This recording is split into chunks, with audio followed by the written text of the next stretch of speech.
হাজার বছর ধরে আমি পথ হাঁটিতেছি পৃথিবীর পথে। সিংহল সমুদ্র থেকে নিশীথের অন্ধকারে মালয় জঙ্গলে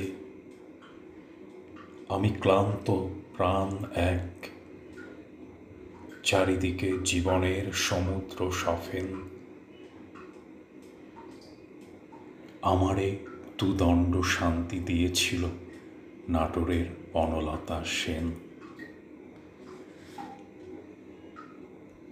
সেই মুখটি ক্লান্তির কুয়াশায় আজও অন্ধকার।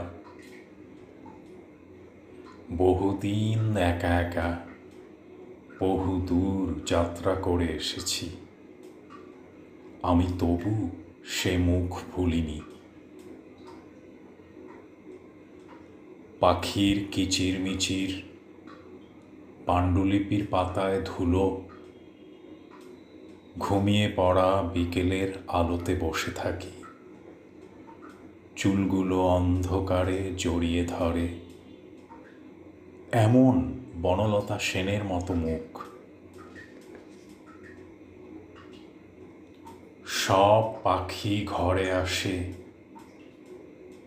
সব নদী সব খেয়া পার হয়।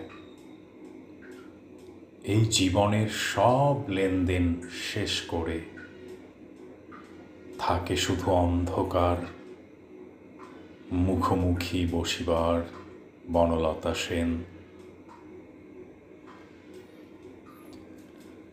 শরতের এই মনোমুগ্ধকর বিকেলবেলার আকাশ ঠিক যেন স্বর্গের এক রূপ, স্বর্গের একটা প্রতিচ্ছবি। এজন্যই শরৎকালকে ঋতুদের রাজা বলা হয়। শরৎ যেন তার সমস্ত সৌন্দর্য নিয়ে, তার সমস্ত রূপ নিয়ে আকাশটার মাঝে যেন বিস্তার লাভ করেছে। আদিগন্ত এই সুবিশাল আকাশে যেদিকে তাকাই, শুধু শরতের মোহনীয় রূপ, গুচ্ছ গুচ্ছ মেঘের সারি, নানান রঙের মেঘ যেন মনকে ছিনিয়ে নিয়ে যায় কোনো অজানায়।